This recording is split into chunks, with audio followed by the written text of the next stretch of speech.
नमस्कार भाई सभी लोगों को मोस्ट वेलकम है आज के सेशन में। क्या हाल चाल है आप लोगों के? आ जाओ सभी लोग जल्दी से कमेंट में दोस्तों। आज की क्लास में हम लोग, मैं पहले ही बता देता हूँ, कमेंट पे फोकस ज़्यादा नहीं करेंगे। टॉपिक भी हमारा ऐसा ही है।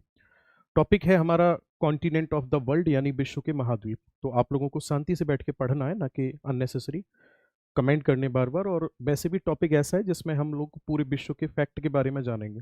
कॉन्सेप्चुअल ऐसा कुछ है नहीं जिसको बहुत बड़े लेवल से समझने की ज़रूरत है। सबसे पहले बात आती है कि कॉन्टिनेंट पूरे के पूरे विश्व में कितने हैं। तो आप सभी को अच्छे से पता है कि 7 महाद्वीप प्रेजेंट में हैं जो एग्जिस्ट कर रहे हैं वर्ल्ड में। एक 8वां कॉन्टिनेंट जो अंडर रिसर्च चल रहा है जिसका नाम जीलैंडिया है।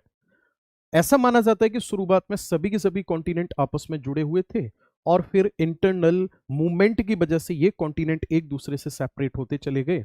और प्रेजेंट टाइम में अगर देखा जाए तो आपको अच्छे से पता है 7 मुख्य महाद्वीप हैं पूरे के पूरे विश्व में। अब इन 7 महाद्वीप में कौन कौन से आते हैं? तो सबसे पहले आता है एशिया कॉन्टिनेंट, दूसरे नंबर पर आता है फिर अफ्रीका कॉन्टिनेंट, तीसरे पर आता है नॉर्थ अमेरिका, चौथे पे आता है साउथ अमेरिका, पांचवें पे आता है फिर अंटार्कटिका, छठवें पे आता है यूरोप और सातवें पे आता है ऑस्ट्रेलिया। तो इन्हीं कॉन्टिनेंट को हमें एक एक करके समझना है, इसकी डेफिनेशन क्या होगी। और यहां से जो एग्जाम में प्रश्न पूछे जाते हैं वो हम सारा का सारा कॉन्टिनेंट में कवर कर लेंगे। जैसे फॉर एन एग्जांपल मैं बात करता हूं, विश्व के प्रमुख मरुस्थल, घास के मैदान, वहाँ की जनसंख्या, वहाँ की नदियाँ, वहाँ की झील और वहाँ के माउंटेन, वहाँ की नदियाँ हो ही गई, है ना। यानी कि पूरे के पूरे 7 कॉन्टिनेंट में से जहाँ से क्वेश्चन पूछे जाने की पॉसिबिलिटी ज़्यादा रहती है, सारा सब कुछ हम लोगों को कवर करना ही करना है। तो चलिए आप लोग जल्दी से हेडिंग डालेंगे कॉन्टिनेंट।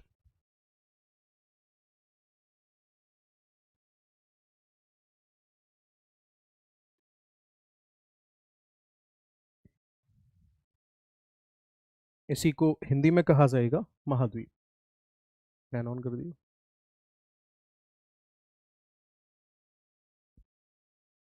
इसी को कहा जाएगा महाद्वीप। अगर मैं कॉन्टिनेंट की बात करूंगा तो कॉन्टिनेंट का डेफिनेशन क्या होगा, ध्यान से सुनना। इसका डेफिनेशन होगा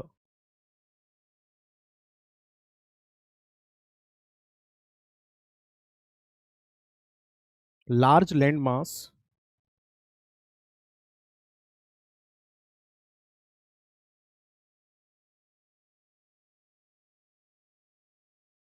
which separate by oceans called continent।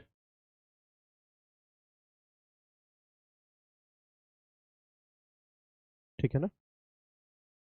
यानी डेफिनेशन में हम लिख सकते हैं इसमें कॉन्टिनेंट क्या होते हैं। तो तब आपका आंसर होगा बड़ा स्थलखंड।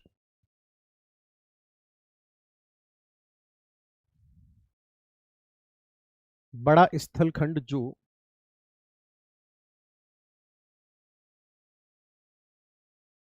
महासागरों द्वारा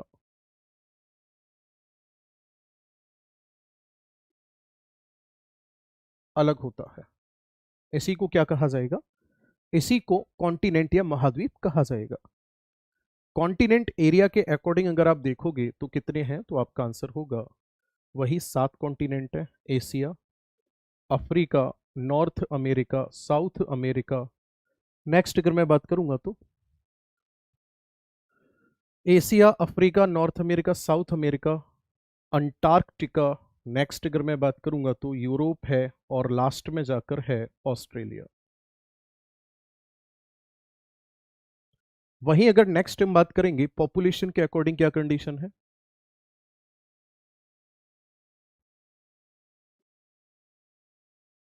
पॉपुलेशन के अकॉर्डिंग एशिया है, अफ्रीका है, उसके बाद फिर यूरोप है, फिर नॉर्थ अमेरिका है, साउथ अमेरिका है, ऑस्ट्रेलिया है और लास्ट में अंटार्कटिका है। ठीक है, ये सीक्वेंस हो गया। आगे अगर हम बात करेंगे तो यहां से हमें साफ पता चल रहा है कि विश्व का सबसे बड़ा महाद्वीप कौन सा है? एशिया कॉन्टिनेंट है। और वहीं अगर आपसे पूछा जाता है विश्व का सबसे छोटा महाद्वीप कौन सा है, तो वो ऑस्ट्रेलिया कॉन्टिनेंट है। आगे बात समझ में? चलिए जी, अब ध्यान से सुनना। कॉन्टिनेंट जो है इनमें से जो कॉन्टिनेंट आपको दिखाई दे रहे हैं उनमें एक से ज्यादा कंट्री होंगे, हाँ ना। लेकिन दो कॉन्टिनेंट ऐसे हैं जहां कंट्री को लेकर के बात फंस जाती है। ऑस्ट्रेलिया की अगर हम बात करेंगे तो ऑस्ट्रेलिया इकलौता ऐसा महाद्वीप है जिसमें अन्य कोई भी देश इन्वॉल्व नहीं होता है, क्योंकि इसके पीछे कारण है। फिर बात ये आती है कि ऑस्ट्रेलिया को कॉन्टिनेंट क्यों माना गया जब ये सिंगल कंट्री है तो, या फिर इस बात को आप ऐसे भी कह सकते हो कि किसी भी कॉन्टिनेंट की कैपिटल नहीं है। एशिया की कोई कैपिटल नहीं है, अफ्रीका की कोई कैपिटल नहीं है, क्योंकि ग्रुप ऑफ कंट्रीज है। लेकिन ऑस्ट्रेलिया की कैपिटल है। आखिरकार ऑस्ट्रेलिया जब कंट्री है तो कॉन्टिनेंट क्यों माना गया, तो एक डेफिनेशन इसमें और ऐड ऑन करनी पड़ेगी आपको कि जो कॉन्टिनेंट होता है उसकी अपनी लार्ज टेक्टोनिक प्लेट होती है, और जब खुद की लार्ज टेक्टोनिक प्लेट होगी तो कॉन्टिनेंट माना जाएगा। यानी कि ऑस्ट्रेलिया की खुद की अपनी लार्ज टेक्टोनिक प्लेट है, इसलिए उसको कॉन्टिनेंट का दर्जा दिया गया है। बात समझ में आ रही है? तो चलिए फिर आगे बढ़ते हैं, और अब हम बात करते हैं सबसे पहले अंटार्कटिका को पढ़ेंगे, उसके बाद फिर ऑस्ट्रेलिया को पढ़ेंगे। हाँ, ऑस्ट्रेलिया में भी कोई कंट्री नहीं है, सिंगल क्या नाम है, कॉन्टिनेंट है। अंटार्कटिका पर किसी भी कंट्री का अधिकार नहीं है ना। इसको केवल और केवल रिसर्च पर्पस से यूज किया जाता है। एक एक करके हम सभी कॉन्टिनेंट की तरफ बढ़ना शुरू कर रहे हैं। आप लोग हेडिंग डालोगे सबसे पहले अंटार्कटिका कॉन्टिनेंट।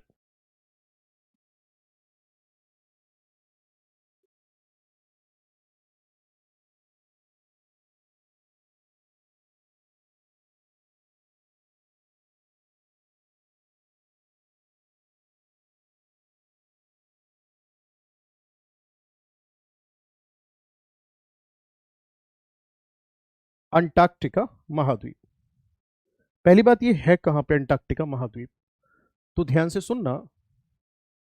1959 की बात है, अंटार्कटिका ट्रीटी हुई थी।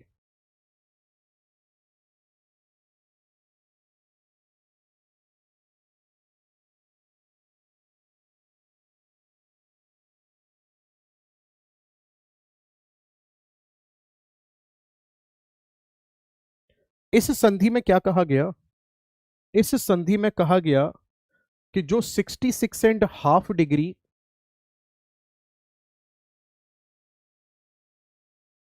साउथ लैटिट्यूड है,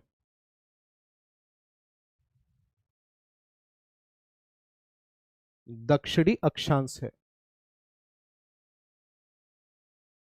ठीक है, इसके अंदर का जो पार्ट है वो अंटार्कटिका कहलाएगा।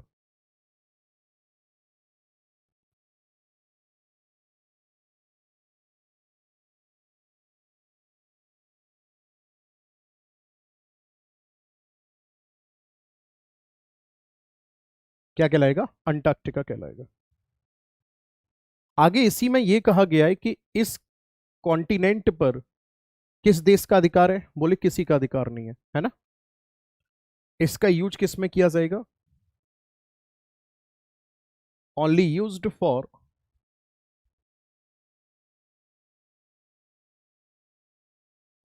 रिसर्च वर्क, ठीक है। यहां पे शोध कार्य के लिए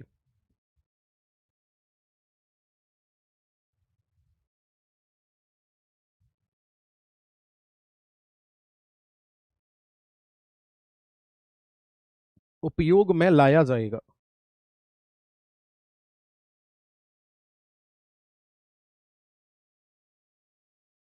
क्या यहां पे कुछ भी ऐसा डिस्ट्रक्शन वाला वर्क किया जा सकता है ना,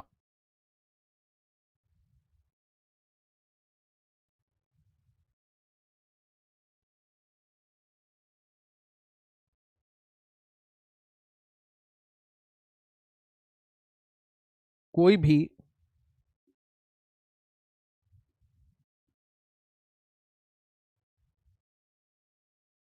विनाशात्मक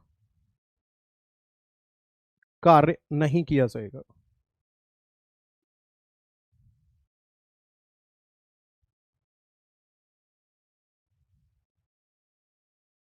मतलब आप इसको केवल और केवल रिसर्च पर्पस से यूटिलाइज कर सकते हो, ना कि यहाँ पे कुछ भी एक्सपेरिमेंट यानी वेपन एक्सपेरिमेंट नहीं कर सकते हो। अब मेरी बात को बहुत गौर से सुनना। अंटार्कटिका कॉन्टिनेंट जो है इसे माना जाता है highest continent of the world.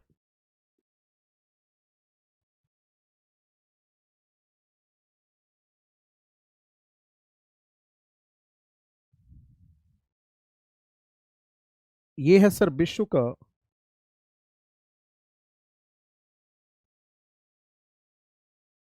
सबसे ऊंचा महाद्वीप है।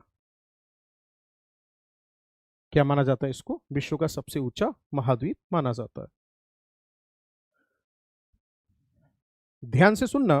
अब क्योंकि ये साउथ पोल के ऊपर आता है, तो ये पूरा का पूरा जो कॉन्टिनेंट है ये आइस कवर्ड है।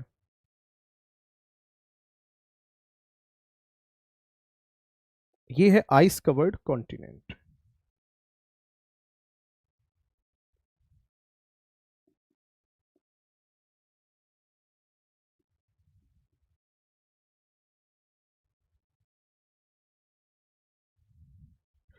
और बर्फ की ऐसा कहा जाता है कि यहां पे लगभग 1.5 किलो मोटी, 1.5 किलोमीटर मोटी परत लगी हुई है। ठीक है।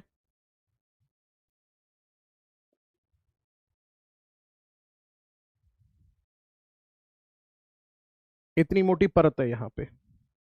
तो इस कॉन्टिनेंट को दो नाम दिए जाते हैं। एक नाम दिया जाता है मूवेबल कॉन्टिनेंट,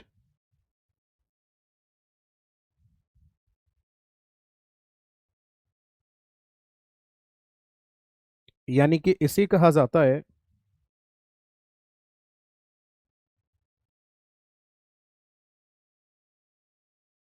गतिशील महाद्वीप, और इसे कहा जाता है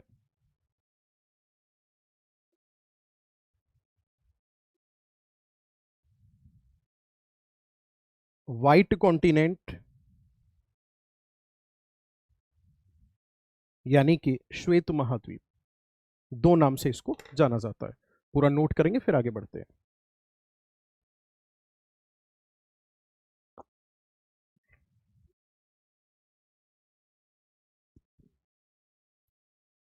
आगे बढ़ जाएं। चलो।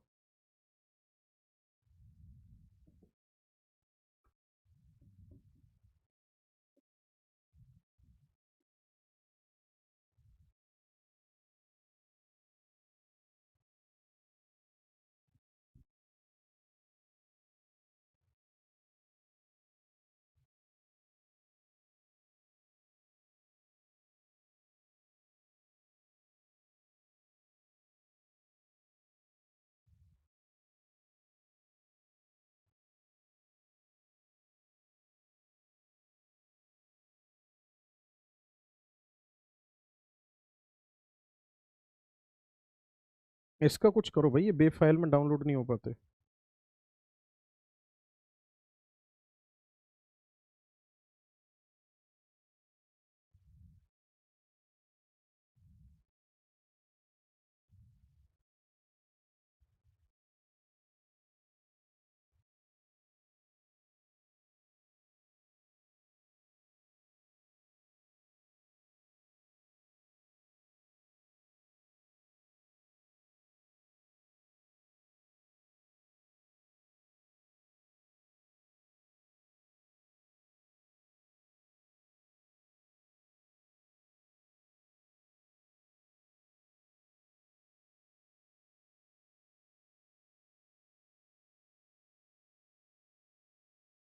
देखो,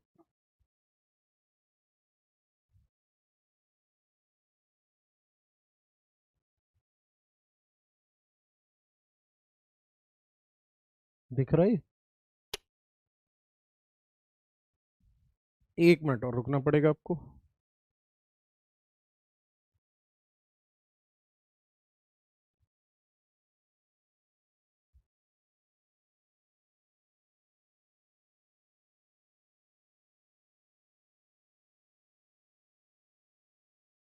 ध्यान से देखना।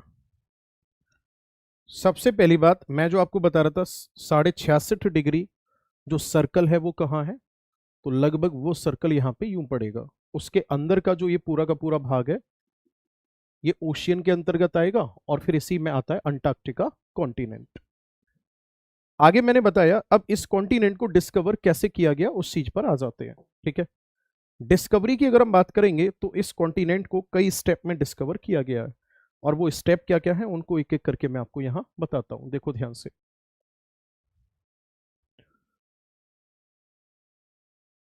फर्स्ट एफर्ट किसने लगाए?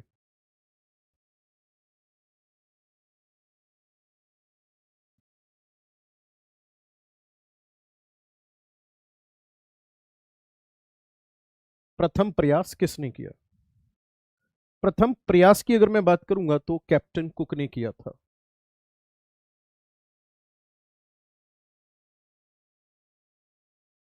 फिर नेक्स्ट होगा, मेनलैंड तक कौन पहुंचा था?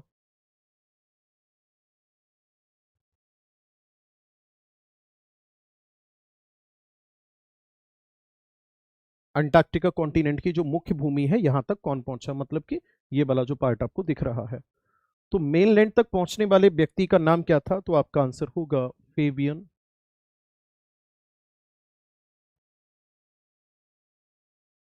वेलिंग सॉशेन। नेक्स्ट, यहां पे पड़ता है बिल्कुल सेंटर वाले पार्ट में, यहां साउथ पोल। तो आपसे पूछा जाएगा साउथ पोल पे कौन पहुंचा?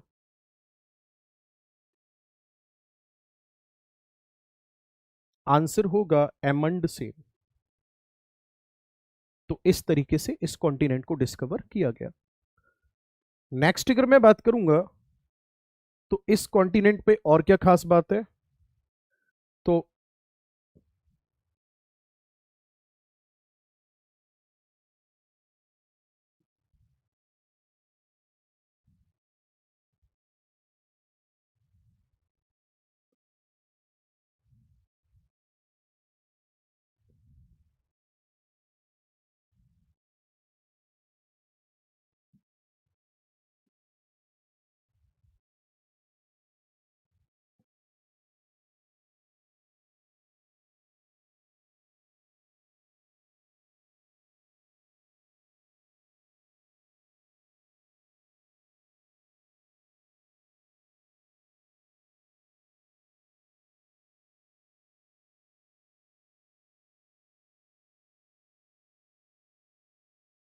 देखो,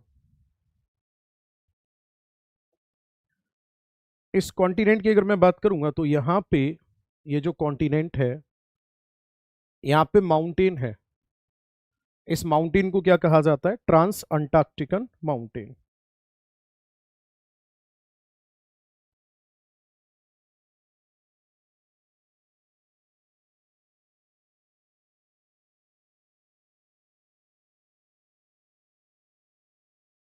इसे कहा जाता है ट्रांस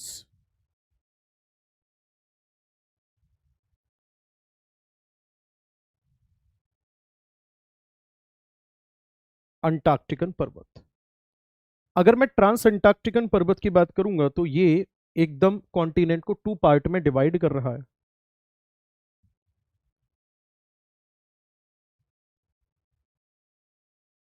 डिवाइड द कॉन्टिनेंट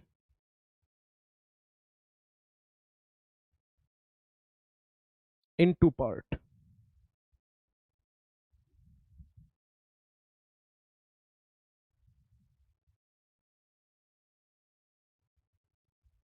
ये महाद्वीप को दो भाग में बांटता है। कौन कौन से दो भाग हैं? एक है महाद्वीप का ईस्ट पार्ट जो फ्लैट है, और एक है महाद्वीप का वेस्ट पार्ट जो है प्लेट्यू लाइक, पठार जैसा ये वाला भाग। और यहां पर मिनरल रिजर्व पाया जाता है।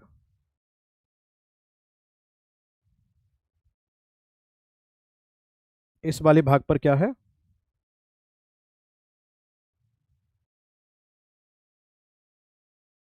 खनिजों के भंडार है। बाकी अगर मैं बात करूंगा तो अंटार्कटिका की जो सबसे ऊंची चोटी है उसका नाम क्या है?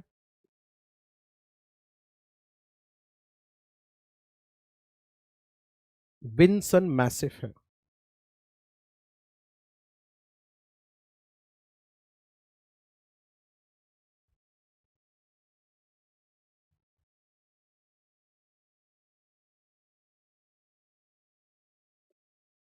ये है यहां की सबसे ऊंची चोटी, विन्सन मैसिफ, है ना।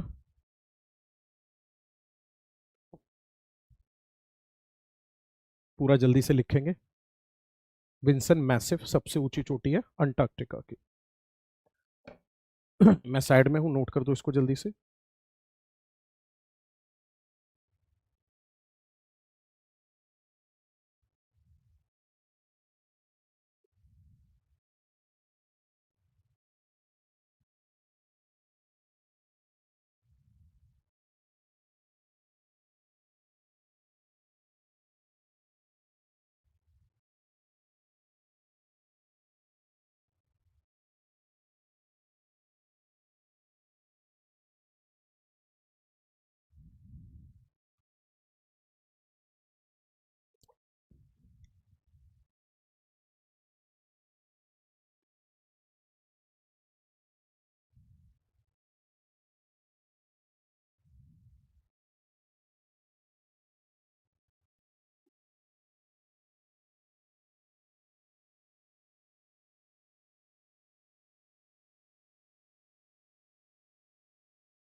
हाँ नहीं,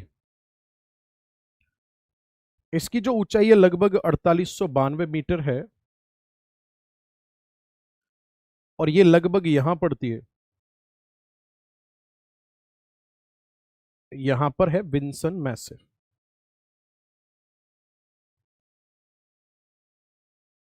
और ये माउंटेन कौन सा है?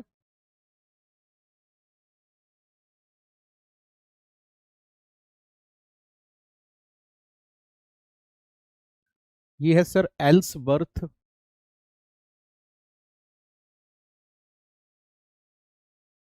पर्वत पर स्थित है। ठीक है, मैं इसको रफ करूंगा।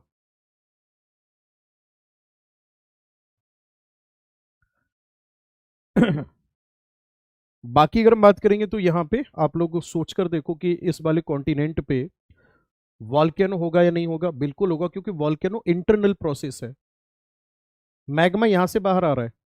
अब यहाँ पानी है, बर्फ है, जमीन है, लोग रह रहे हैं, मैग्मा को कोई लेना देना नहीं है। तो यहाँ पे एक्टिव वॉल्केनो पाया जाता है।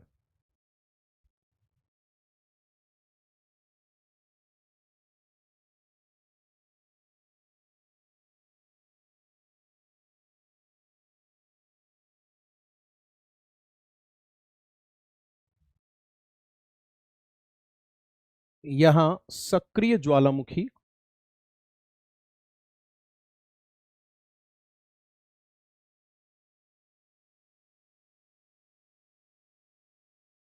पाया जाता है। इस जगह पर क्या होता है, सक्रिय ज्वालामुखी पाया जाता है, और उसका नाम क्या है, माउंट एब्रुश।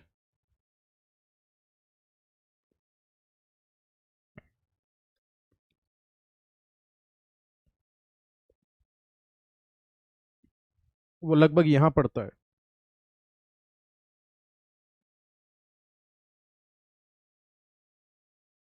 साउथ पार्ट के अंतर्गत आता है। नेक्स्ट अगर मैं बात करूंगा तो इस कॉन्टिनेंट का जो ये वाला पार्ट है ना, इसको पाल्मर पेनिनसुला कहा जाता है।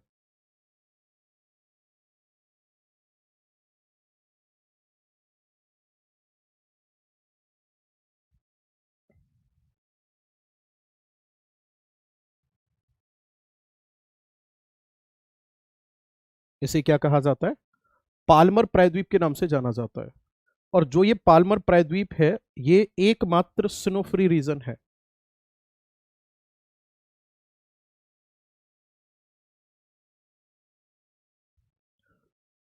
Only snow free region of continent.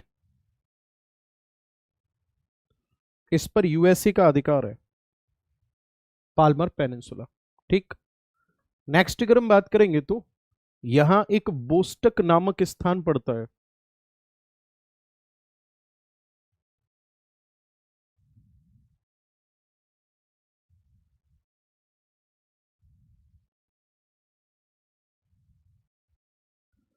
बोस्टक नामक स्थान की अगर हम बात करेंगे तो यहाँ क्या खास बात है सर, यहाँ विश्व का सबसे न्यूनतम ताप रिकॉर्ड किया गया है।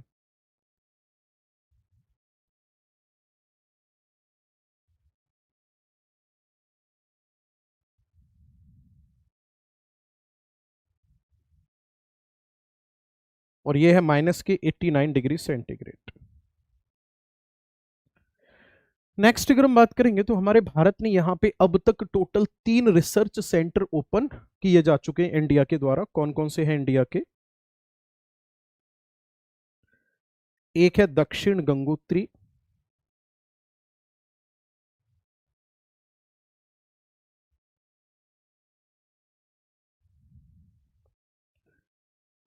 एक है मैत्री,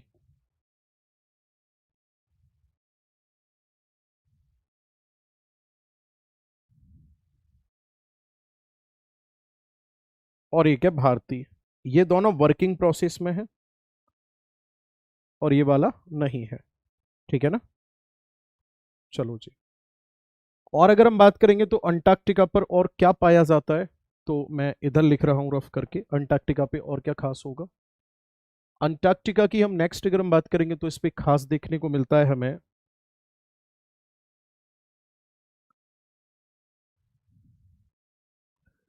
क्रिल फिश देखने को मिलती है यहाँ पे, पेंगुइन देखने को मिलता है, ठीक है ना, शील देखने को मिलती है हमें यहाँ पे, और वेल देखने को मिलती है।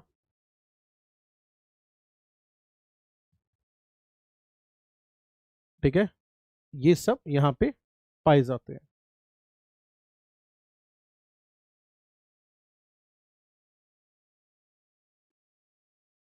क्योंकि यहाँ पे अलग अलग देशों ने अपने अपने रिसर्च सेंटर बना रखे हैं, इसीलिए इस कॉन्टिनेंट को कहा जाता है कॉन्टिनेंट डेडिकेटेड टू साइंस, है ना। क्या कहा जाता है इसको, इस कॉन्टिनेंट को क्या नाम दिया जाता है? इसे कहा जाता है डेडिकेटेड टू साइंस।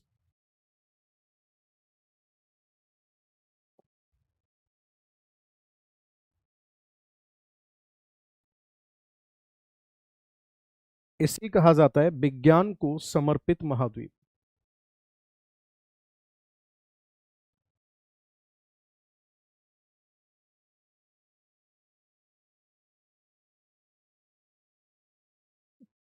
ठीक है, चलो पूरा नोट करेंगे इसको। ये कॉन्टिनेंट फिनिश हो गया क्योंकि पॉपुलेशन है नहीं, रिवर कोई भी है नहीं।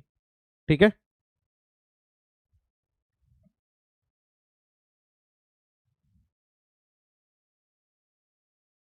अब हम आगे बढ़ेंगे ऑस्ट्रेलिया कॉन्टिनेंट पे।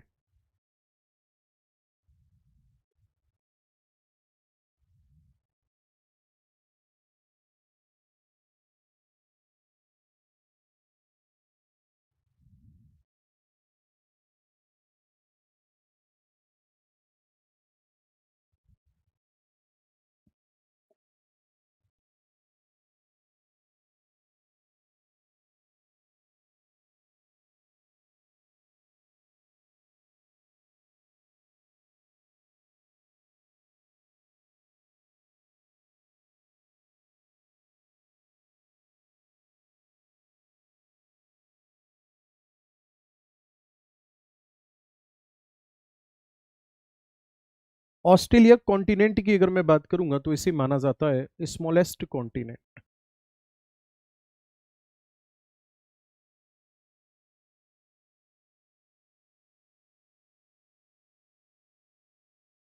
ये है सबसे छोटा,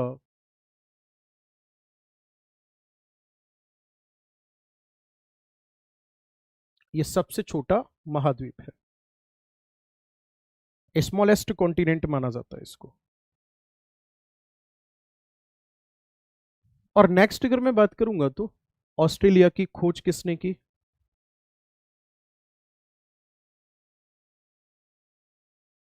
discovered by Tasman and cook, दो वैज्ञानिक थे, है ना, जिनमें एक का नाम कुक है और एक का नाम तस्मान है। तो इसकी खोज किसने की? तस्मान और कुक ने की।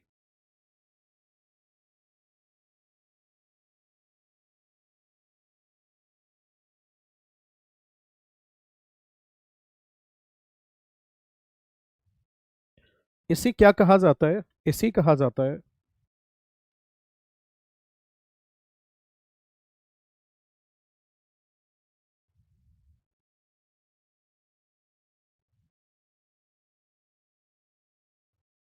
कॉन्टिनेंट ऑफ थ्रिस्ट लैंड कहा जाता है। स्पेलिंग चेक कर लेना एक बार। इसे कहा जाता है प्यासी धरती का महाद्वीप।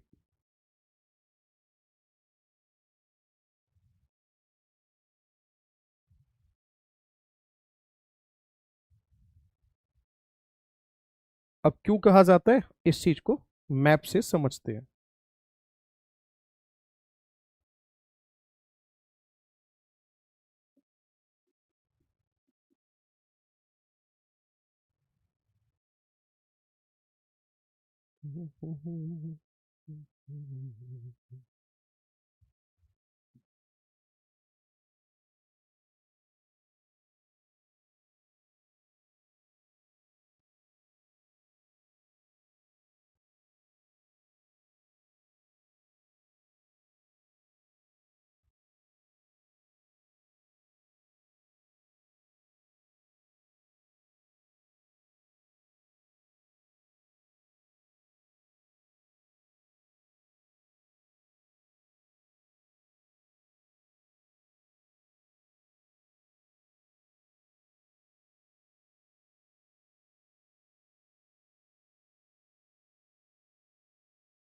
एक मिनट रुकेंगे।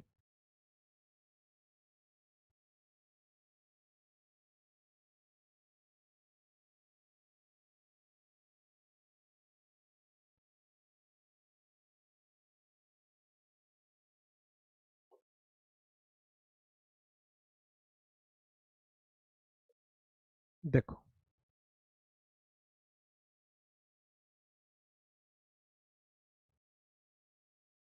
जैसे ये ऑस्ट्रेलिया है, बहुत ध्यान से देखना, इसको कॉन्टिनेंट ऑफ थ्रस्टलैंड यानी प्यासी धरती का महाद्वीप कहने के पीछे वजह क्या है? तो इसके पीछे कारण है, देखो ध्यान से। ये ऑस्ट्रेलिया का इधर का पश्चिमी भाग हो गया, है ना। ऑस्ट्रेलिया का क्या हो गया? इधर वाला पश्चिमी भाग हो गया। इस पश्चिमी भाग में क्या क्या कंडीशन है? यहां पर आपको साफ दिख रहा है ग्रेट सैंडी डेजर्ट, उसके नीचे दिख रहा है आपको गिब्सन डेजर्ट, ठीक है ना। उसके नीचे दिख रहा है आपको विक्टोरिया डेजर्ट, है ना।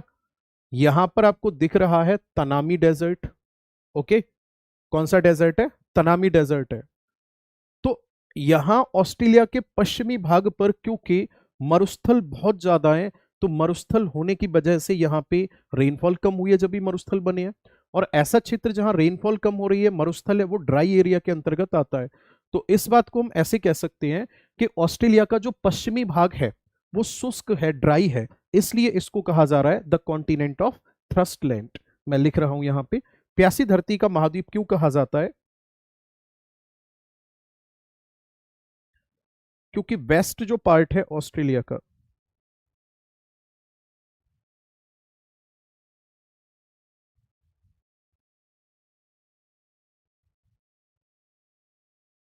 ऑस्ट्रेलिया के पश्चिमी भाग पर क्या है?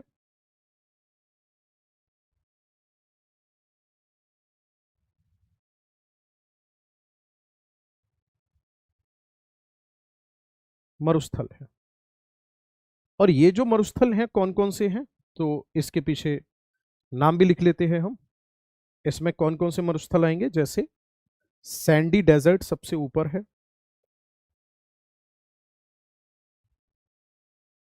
फिर आता है गिब्सन डेजर्ट,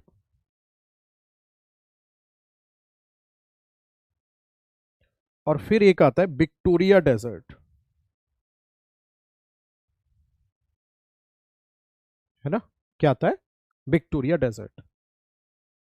तीन मरुस्थल हो गए सर। और तीन मरुस्थल जो हैं, ध्यान से सुनना, इनमें विक्टोरिया जो है ये कैसा है? बड़ा मरुस्थल है। जो विक्टोरिया वाला है इसको मैं प्लस कर देता हूं यहां पे, ये एक बड़ा भाग है। ध्यान से सुनना,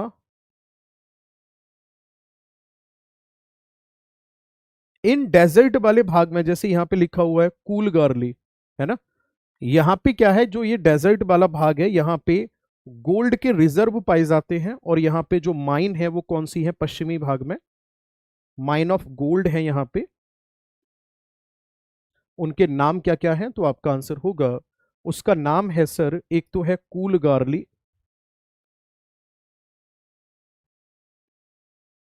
और एक है काल गूरली। दो माइन है यहाँ पे, और ये काय की है? गोल्ड की माइन है, ठीक है। क्या है ये? गोल्ड की माइन है। तो यहां तक इतनी बात क्लियर है। चलो, सिम्पसन डेजर्ट ये रहा, एक और ऐड कर लेना इसमें करना चाहो तो। सिम्पसन एंड तनामी डेजर्ट यहां लिख देता हूं मैं।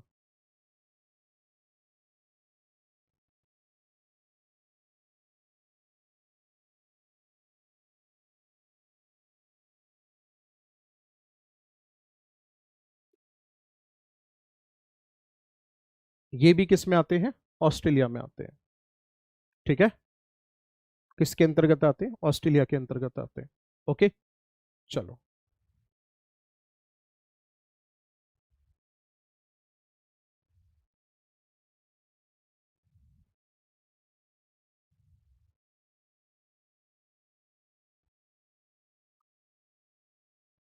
अब आप लोग नेक्स्ट हेडिंग डालो, माउंटेन ऑफ ऑस्ट्रेलिया। नए पेज पर आ जाते हैं।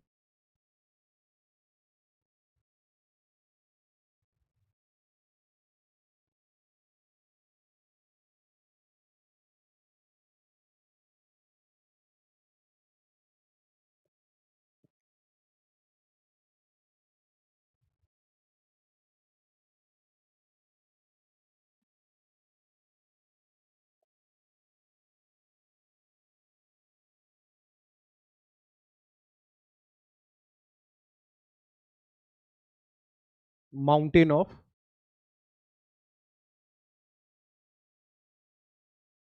ऑस्ट्रेलिया।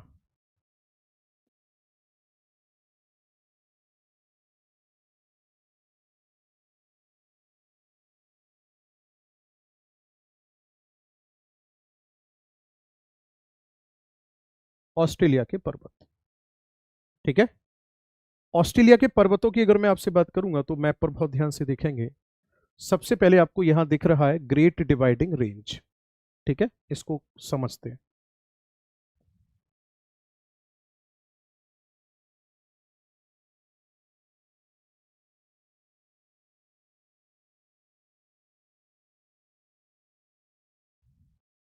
इसे क्या कहा जाता है ग्रेट डिवाइडिंग रेंज को? इसे कहा जाता है महान विभाजक श्रेणी।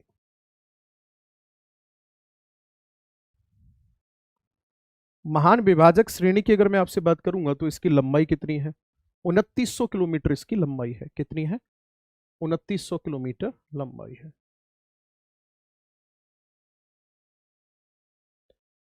आगे अगर मैं बात करूंगा तो जो ये महान विभाजक रेंज है, इसकी सबसे ऊंची चोटी कौन सी है?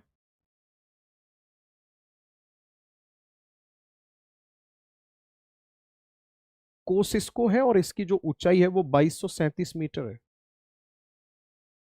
2237, 30 के करीब है। ठीक है, 2230 दे रखी है इसमें। ये ऑस्ट्रेलिया की सबसे ऊंची चोटी है।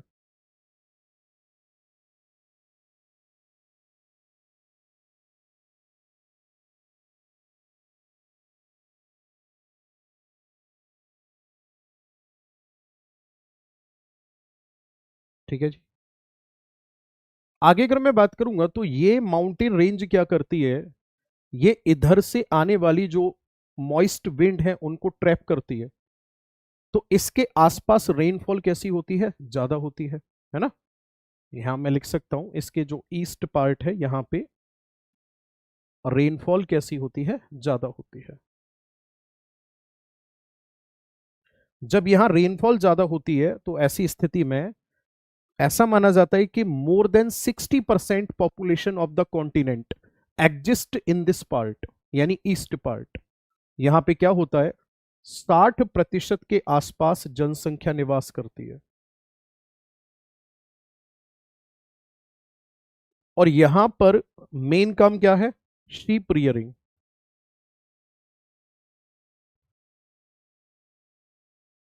यहां पर भेड़ पालन किया जाता है। ठीक है। और भेड़ पालन करने वाले जो स्टेशन होते हैं, जो क्या नाम है, एक तरह से ऐसे समझ लो कि जो प्लेस होता है, शीप रियरिंग प्लेस, उसको स्टेशन कहा जाता है। और जो वर्कर होते हैं, उसमें काम करने वाले जो मजदूर होते हैं, उनको क्या कहा जाता है? जकारो कहा जाता है। ठीक है ना। उन्हें क्या कहा जाता है? जकारो कहा जाता है। और वूल प्रोडक्शन में अगर हम देखेंगे तो पूरे वर्ल्ड में किसका स्थान प्रथम है? फर्स्ट रैंक है ऑस्ट्रेलिया की पूरे के पूरे वर्ल्ड में। ऊन उत्पादन में ऑस्ट्रेलिया का प्रथम स्थान है। इसके अलावा ऑस्ट्रेलिया में कौन सा माउंटेन है? तो ऑस्ट्रेलिया में फिर ग्रे रेंज है ना। नेक्स्ट है फ्लिंडर्स रेंज है, ये वाला आपको यहां पे लिखा हुआ दिख रहा होगा। नेक्स्ट अगर मैं बात करूंगा तो इसके बाद हैमरसल रेंज आ जाती है। इधर ये डार्लिंग रेंज है। डार्लिंग रेंज के बाद फिर नेक्स्ट अगर मैं बात करूंगा आपसे तो यहां पड़ता है किम्बरली प्लेट्यू। ओके, क्या पड़ता है? किम्बरली प्लेट्यू पड़ता है। अब इनकी ना आपको लोकेशन ध्यान में रखनी है। पीसीएस के एग्जाम में एक बार पूछा गया है कि जो डार्लिंग रेंज है वो ऑस्ट्रेलिया के कौन से डायरेक्शन में है। तो डायरेक्शन कौन सा हो जाएगा? ये साउथ वेस्ट डायरेक्शन में है ऑस्ट्रेलिया के, है ना। देखो ध्यान से।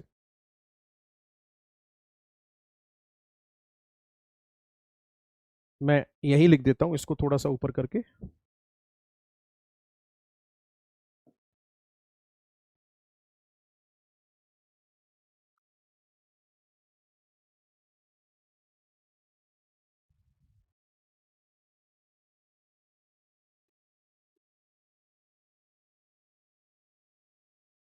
डार्लिंग रेंज,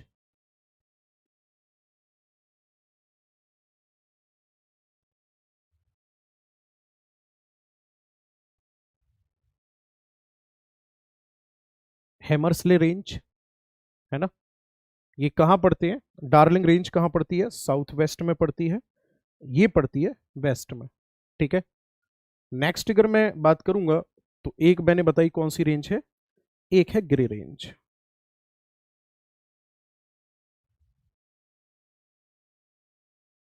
और ये है west of great dividing range. महान विभाजक श्रेणी के किधर है? ये वेस्ट में है। आप सारे भूल जाओ कोई दिक्कत नहीं है, लेकिन आपको ग्रेट डिवाइडिंग रेंज जो है ये नहीं भूलनी है, क्योंकि यही यहां की मुख्य श्रेणी है।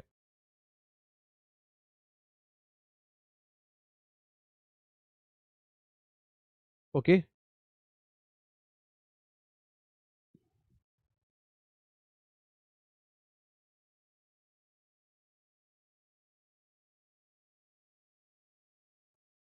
आगे बढ़े।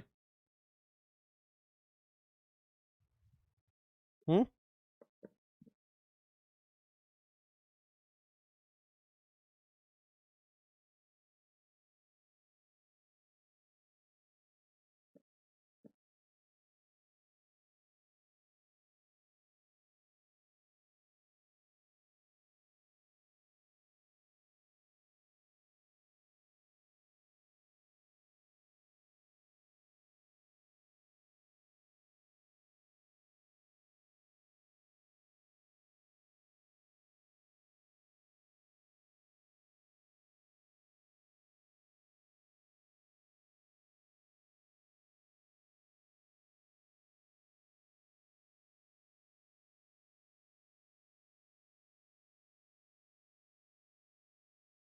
आगे बढ़े।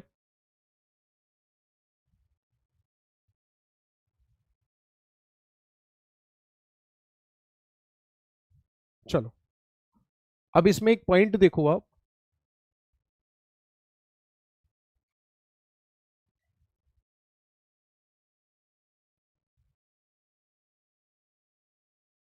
यहां से एक ये रिवर आ रही है जिसका नाम है डार्लिंग, है ना। और कोशिस्को के पास से एक नदी निकल रही है जिसका नाम है मुर्रे। दो नदियां हैं। इधर से आ रही है कौन सी river? Darling river.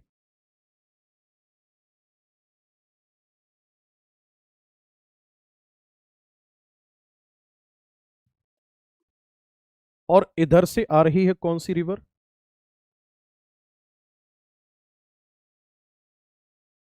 Murray river.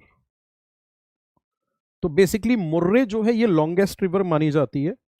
इसकी जो लंबाई है वो 2508 किलोमीटर है। ठीक है ना। मुर्रे रिवर की लंबाई कितनी? 2508 किलोमीटर है। तो यही है लॉन्गेस्ट रिवर ऑफ ऑस्ट्रेलिया।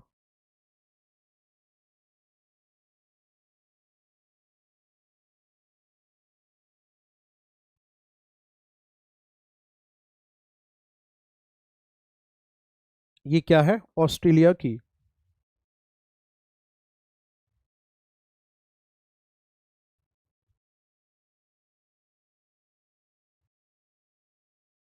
सबसे लंबी नदी है। ठीक है जी। मुर्रे और डार्लिंग दोनों के बेसिन को अगर मिला लिया जाए, दोनों नदियों के एरिया को मिला लिया जाए, तो ये दोनों मिलकर के लगभग 3375 किलोमीटर स्क्वायर रिवर बेसिन बनाती है। ठीक है। और यही रिवर बेसिन किसके लिए बेहतर माना जाता है? तो आपका आंसर होगा यहां पर खेती की जाती है।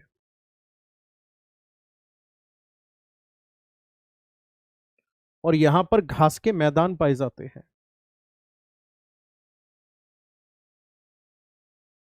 उनको डाउन्स कहा जाता है।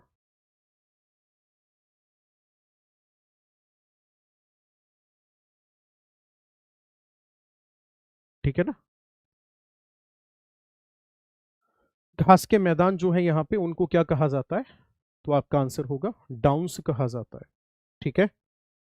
आगे अगर मैं बात करूंगा तो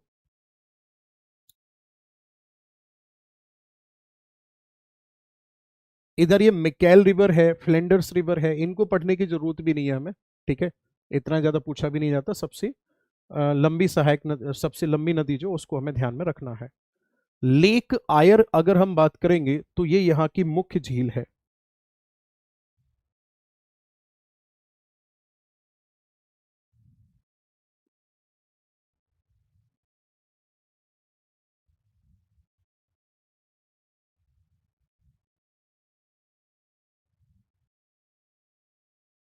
आयर झील यहाँ की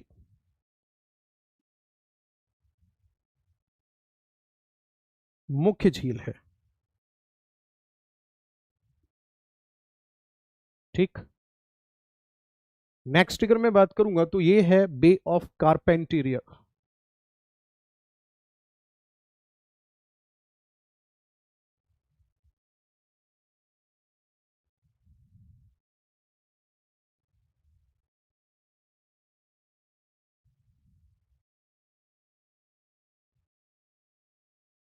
कारपेंटेरिया की खाड़ी।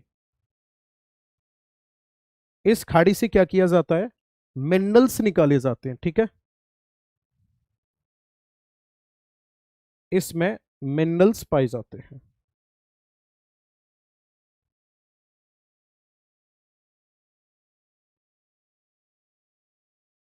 और अगर आपसे ये पूछा जाता है कि ऑस्ट्रेलिया में मुख्यतः कौन सी मिनरल्स मौजूद हैं, तो देखो ध्यान से। ऑस्ट्रेलिया में कोयला खूब पाया जाता है। यहां बॉक्साइट के रिजर्व देखने को मिलते हैं। मैग्नीज के रिजर्व देखने को मिलते हैं। आयरन ओर प्राप्त होता है यहां पे। यूरेनियम प्राप्त होता है यहां पे। यही यहां के मिनरल्स है।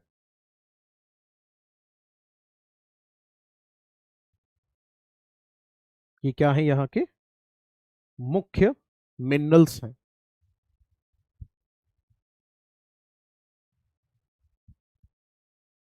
ये ऑस्ट्रेलिया के मुख्य मिनरल हैं। अब हम नेक्स्ट स्टेप में पढ़ने वाले ग्रेट बैरियर रीफ के बारे में,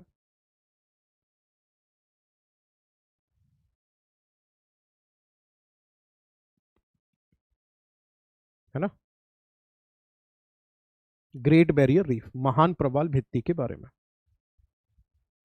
हटा दूं इसको? चलो।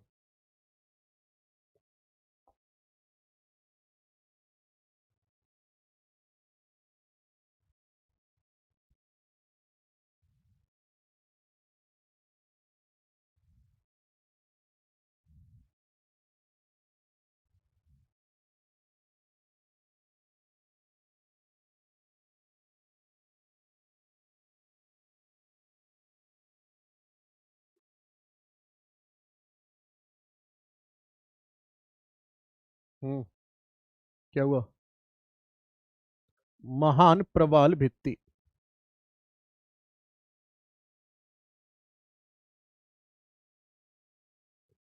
अब आप कह रहे होंगे कि सर महान प्रवाल भित्ति का मतलब क्या है? देखो ध्यान से। अगर मैं आपसे बात करूंगा महान प्रवाल भित्ति की, तो मेरी बात को गौर से सुनना। जो ये महान प्रवाल भित्ति है, ये एक्चुअल में है क्या? जब मैंने आपको इंडियन ज्योग्राफी में पढ़ाया होगा क्या, लक्षद्वीप और मालदीव याद आ रहा है? लक्षद्वीप और मालदीव की अगर हम आपसे बात करेंगे तो वहां आपको अच्छे से पता है कि लक्षद्वीप और मालदीव दोनों समुद्री जीव प्रवाल के कंकाल के जमाव से बनी हुई चट्टानों से बना है। तो बेसिकली ये बैरियर रीफ है क्या? जब प्रवाल का जमाव एक दीवार की तरह हो जाता है पानी में, तब उसको रीफ कहा जाता है। मैं लिख देता हूं इसको।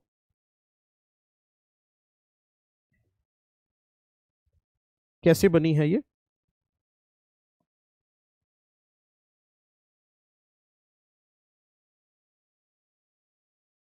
Formed by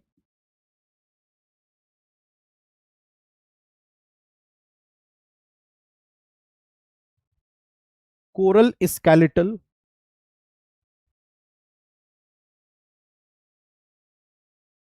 deposition. कैसे बनी है सर ये? तो आपका आंसर होगा प्रवाल कंकाल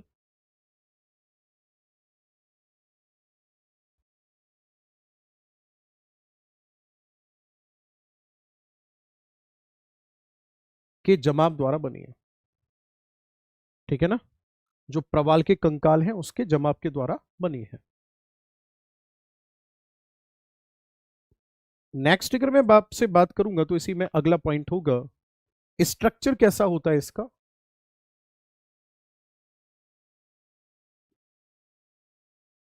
इसका स्ट्रक्चर होता है sir wall like.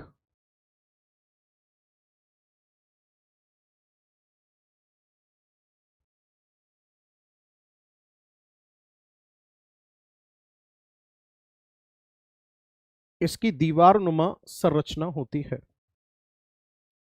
Great barrier reef की अगर मैं बात करूंगा तो यह विश्व की सबसे बड़ी प्रवाल भित्ति है।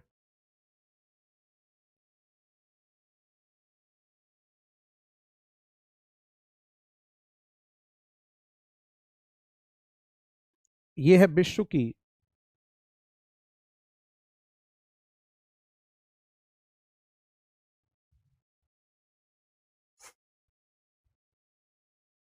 सबसे बड़ी भित्ति है।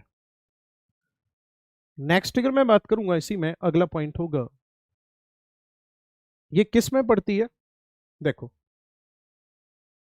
ऑस्ट्रेलिया का एक भाग है जिसका नाम है क्वींसलैंड,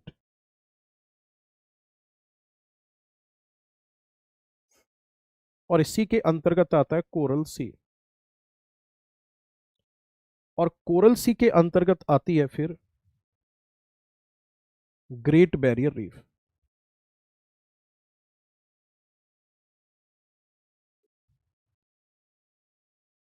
और बेटा बिहार ऐसे ही में पूछा गया कि ये कौन से डायरेक्शन में है, तो आपको साफ दिख रहा है कि यहां डायरेक्शन कौन सा हो जाएगा, ये नॉर्थ ईस्ट डायरेक्शन हो जाएगा,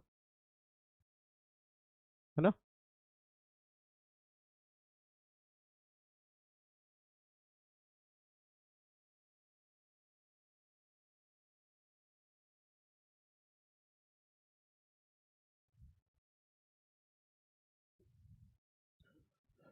आगे अगर बात करेंगे तो ऑस्ट्रेलिया में ध्यान से सुनना, पाताल तोड़ कुएं पाए जाते हैं और सबसे ज्यादा इस वाले क्षेत्र में पाए जाते हैं। कुछ यहाँ पे भी हैं, कुछ यहाँ भी हैं, जगह जगह ऑस्ट्रेलिया में पाताल तोड़ कुएं पाए जाते हैं। पाताल तोड़ कुएं का मतलब क्या होता है ये भी समझना जरूरी है। जब पानी चट्टानों के बीच में फंसा हुआ होता है तो उस पानी में प्रेशर भी होता है, और वही पानी खुद ब खुद उस प्रेशर के कारण चट्टानों को तोड़कर बाहर आ जाता है। तो इसी को एक जल स्रोत तैयार हो गया ना, इसी को पाताल तोड़ कुआं कहा जाता है। इसका सबसे बेहतर और उदाहरण होगा, कुछ समय पहले जैसलमेर में हुआ था। जैसलमेर में जमीन में से फूटकर पानी खुद ब खुद बाहर आ रहा था। तो इसको बेसिकली अर्टिजन वेल के नाम से जाना जाता है। मैं लिख रहा हूं यहां पे, क्या कहा जाता है इसको, अर्टिजन वेल कहा जाता है।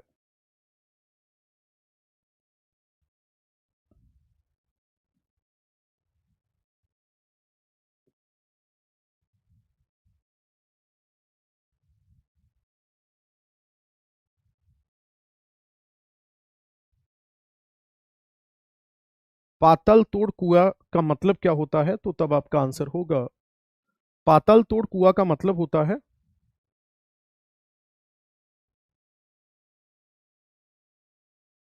Water eject with pressure. और कौन सा वाटर, ग्राउंड वाटर।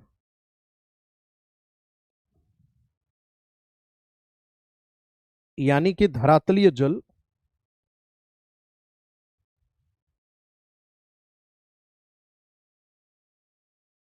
धरातलीय जल दाब के साथ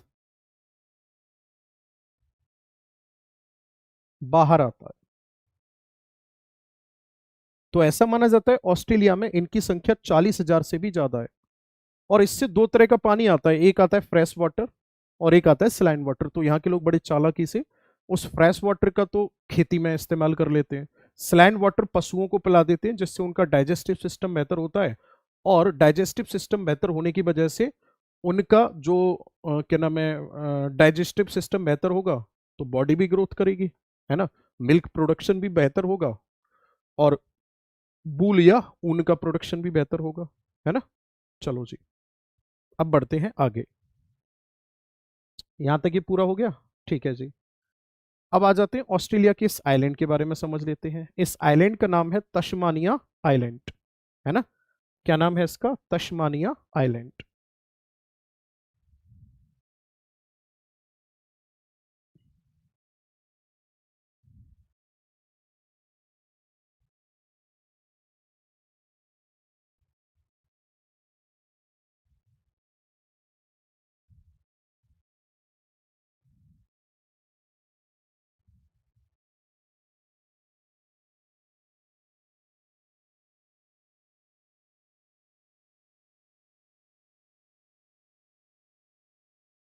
ये है तस्मानिया द्वीप।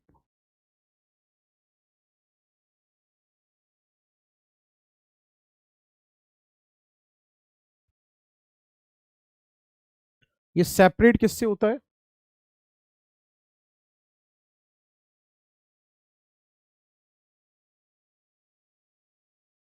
बास जल संधि से। ठीक है।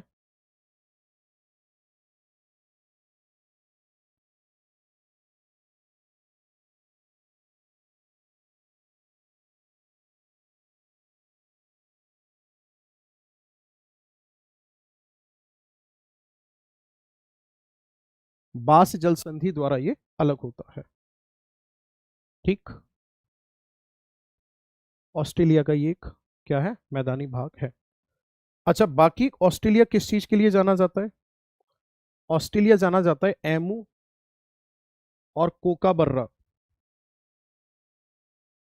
ये क्या है? बर्ड्स के नाम है। बाकी यहां पे और क्या पाया जाता है? कंगारू।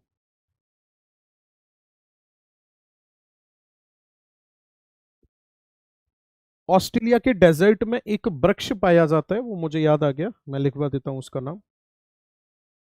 उसका नाम है वृक्ष का डेजर्ट ओक।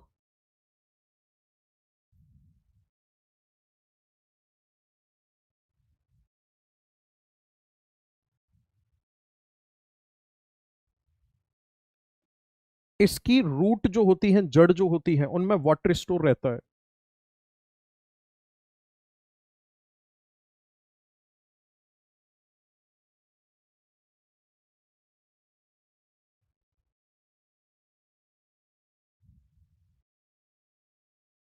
जड़ों में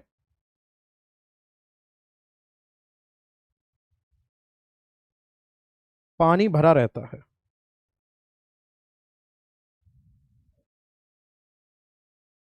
ठीक है ना, जड़ों में क्या होता रहता है? पानी भरा रहता है।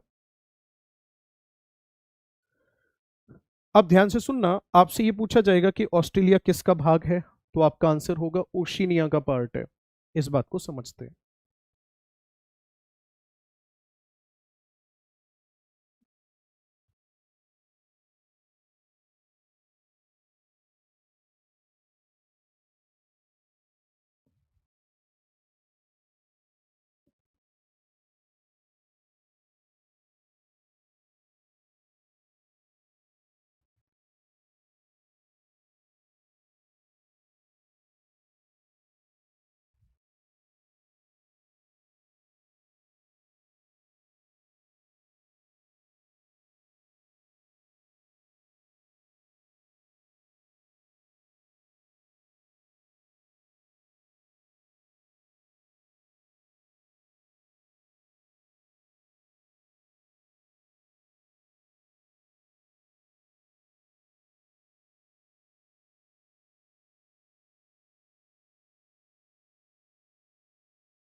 देखो, ध्यान से देखो इस मैप को। यहां पे आपको क्या क्या दिख रहा है? ऑस्ट्रेलिया यहां पे आपको साफ दिख रहा है। ऑस्ट्रेलिया के साथ साथ यहां पे और भी कंट्री का ग्रुप है। जैसे ये आपको दिख रहा है पॉलिनेशिया, एक हो गया ऑस्ट्रेलिया, एक हो गया दूसरा यहां पे ग्रुप पॉलिनेशिया, तीसरा हो गया माइक्रोनेशिया और चौथा हो गया मेलिनेशिया। इन चारों को अगर मिला दिया जाएगा तो तब बनेगा क्या? ओशिनिया। ठीक है, मैं लिख रहा हूं, ये क्या है?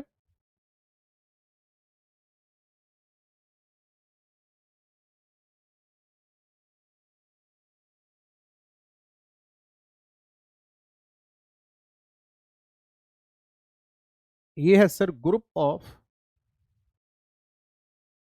आइलैंडिक कंट्रीज,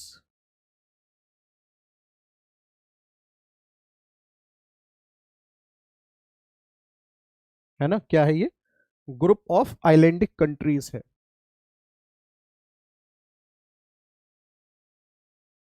ये द्वीपीय देशों का समूह है। क्या है ये, द्वीपीय देशों का समूह है। इसमें क्या क्या आता है, ऑस्ट्रेलिया आता है,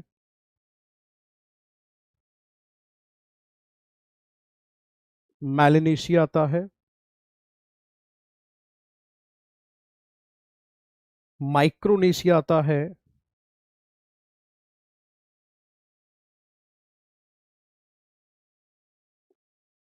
पॉलिनेशिया आता है। तो यहां पे अब तक जो क्वेश्चन पूछा गया है वो सीधा सीधा ये पूछा गया है कि इनमें से कौन ओशिनिया का भाग है, तो ऑस्ट्रेलिया उसमें ऑप्शन में आपको मिलेगा ही मिलेगा। अच्छा, कुछ इसमें स्पेशल जो कंट्री है उनके नाम लिख लेते हैं हम यहाँ पे। देखो, माइक्रोनेशिया में क्या क्या आ रहा है ना, मार्शल आइलैंड आ रहा है, किरबाती आ रहा है ना, और कैरोलिन आ रहा है। मैलिनेशिया में फिजी आ रहा है ना, सांता क्रूज आ रहा है, सोलोमोन आइलैंड आ रहा है, और न्यू गिनी आ रहा है। मोस्ट इंपॉर्टेंट पॉलिनेशिया, पॉलिनेशिया के अंतर्गत क्या आ रहा है, न्यूजीलैंड आ रहा है। ये एनडीए में पूछा गया है, पॉलिनेशिया के अंतर्गत क्या आता है, न्यूजीलैंड आता है। कि न्यूजीलैंड किसका भाग है, तो आपका आंसर होगा पॉलिनेशिया का भाग है, ना कि ऑस्ट्रेलिया का भाग है। ठीक है, बाकी कुछ पॉइंट न्यूजीलैंड के बारे में आपको और ध्यान में रखने हैं। न्यूजीलैंड बेसिकली दो आइलैंड के मिलने से बना हुआ है, एक नॉर्थ आइलैंड और एक साउथ आइलैंड। मैं लिख रहा हूं यहां पे, ऐसे है ये न्यूजीलैंड। ये है नॉर्थ आइलैंड, ये है साउथ आइलैंड। इन दोनों के बीच में एक जल संधि पड़ती है, इसका नाम है कुक स्ट्रेट।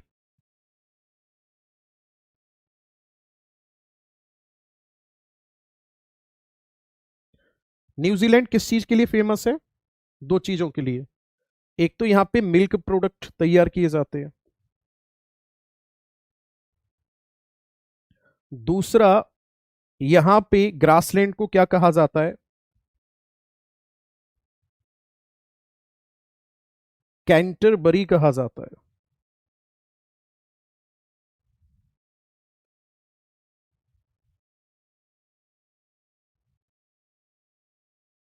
ठीक है, और अगर हम बात करेंगे न्यूजीलैंड की सबसे ऊंची चोटी कौन सी है, माउंट कुक है।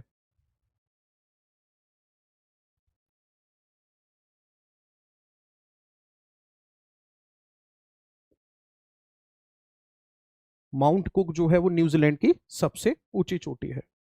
नेक्स्ट अगर मैं बात करूंगा तो एक बड़ी मजेदार बात है, देखो, जैसे मान के चलो ये टेक्टोनिक प्लेट है, ऐसे ही हूं, यहां नीचे मैग्मा भरा हुआ है, तो ऑस्ट्रेलिया तो एग्जैक्टली प्लेट के ऊपर स्थित है, जबकि न्यूजीलैंड जो है ये पड़ता है यहां प्लेट के ज्वाइंट वाले भाग पर। तो बाबू एक बात बताओ, क्या ऑस्ट्रेलिया में वॉल्केनिक इरप्शन कहीं भी होगा, नहीं होगा, क्योंकि एग्जैक्ट प्लेट के ऊपर है। वॉल्केनिक इरप्शन सबसे ज्यादा होता है जहां प्लेटों का किनारा होता है। तो ऑस्ट्रेलिया में तो वॉल्केनो नहीं है, लेकिन न्यूजीलैंड में वॉल्केनो पाया जाएगा। और यहाँ का जो एक्टिव वॉल्केनो है न्यूजीलैंड का, उसका नाम क्या है, मैं लिख देता हूं, उसका नाम है माउंट रॉपे।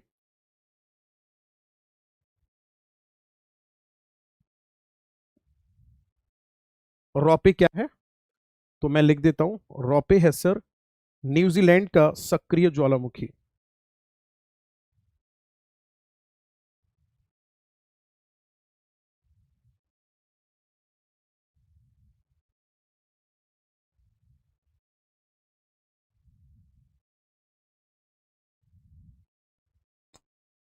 कोई डाउट हो अब यहां तक तो बताओ जल्दी से, और अगर कोई डाउट नहीं है तो फिर क्लास यहीं तक रखते हैं। 5 मिनट में मैं आपका रिवाइज जरूर करा दूंगा।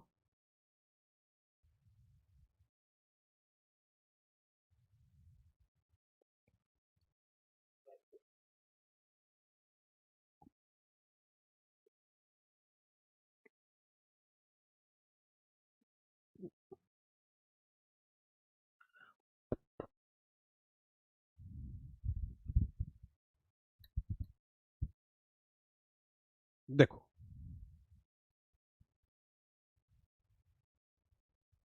सबसे पहले आज हमने क्या सीखा, कॉन्टिनेंट को कितने, कॉन्टिनेंट एक्चुअल में क्या होता है, जिसमें एशिया सबसे बड़ा है और ऑस्ट्रेलिया सबसे छोटा है। पॉपुलेशन के बेस पर एशिया सबसे बड़ा है, यूरोप तीसरे नंबर पर आ जाता है, अंटार्कटिका लास्ट पर चला जाता है। नेक्स्ट अगर हम बात करेंगे तो अंटार्कटिका महाद्वीप कहां पर है, 66.5 डिग्री सर्कल के अंदर ओशियन है और उस ओशियन से घिरा हुआ है अंटार्कटिका कॉन्टिनेंट। नेक्स्ट अगर हम बात करेंगे तो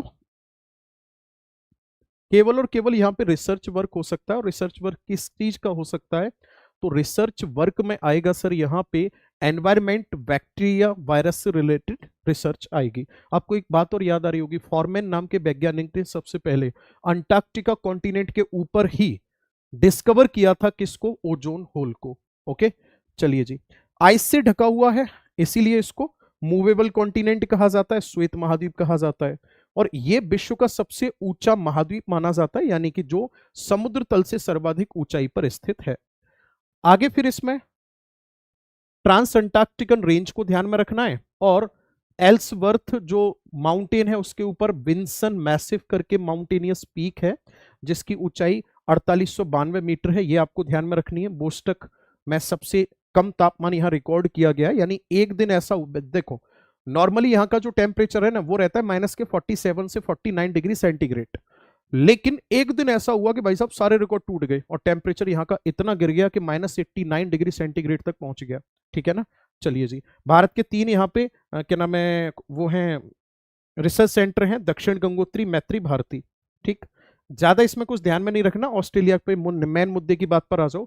एक तो ऑस्ट्रेलिया के डेजर्ट आपको जरूर ध्यान में रखने, विक्टोरिया, गिब्सन, सैंडी, सिम्पसन और तनामी, तनामी डेजर्ट जो है। ठीक है, विक्टोरिया जो है वो सबसे बड़ा है मैंने बताया, बाकी यहाँ पे डार्लिंग रेंज है वो ध्यान में रखनी है। एक आपको ध्यान में रखनी है ग्रेट डिवाइडिंग रेंज, है ना, यहां से क्वेश्चन बनता ही बनता है। इधर से यूं करके यहाँ पे मुर्रे डार्लिंग रिवर आ जाएगी, और लेक आयर है ही है यहाँ पे, यहां से मिनरल्स को निकाला जाता है। ठीक है, और नेक्स्ट अगर हम बात करेंगे तो और क्या खास है इसमें, आगे जो लिखा है वही खास है है ना, ये जरूर ध्यान में रखना। पॉलिनेशिया और मैक्रोनेशिया वाले जो ग्रुप है, यानी कि ओशिनिया वाला जो ग्रुप है, इसको जरूर आपको अच्छे से ध्यान में रखना है। दूसरा, ऑस्ट्रेलिया में घास के मैदान को डाउन्स कहा जाता है, न्यूजीलैंड में कैंटरबरी कहा जाता है, न्यूजीलैंड की सबसे ऊंची चोटी माउंट कुक है, ऑस्ट्रेलिया की सबसे ऊंची चोटी का नाम माउंट कोसिस्को है। ओके, चलिए जी, तो आज की क्लास में हम लोगों ने 2 कॉन्टिनेंट को फोड़ दिया पूरी तरह से, एक अंटार्कटिका कॉन्टिनेंट और दूसरा है ऑस्ट्रेलिया कॉन्टिनेंट। कल की जो क्लास होगी उसमें नए कॉन्टिनेंट के बारे में डिस्कस करेंगे। तो तब तक के लिए मेरी तरफ से बहुत सारा प्यार, आप भगवान आप सबको खुश रखे। Thank you so much, have a nice day. Okay.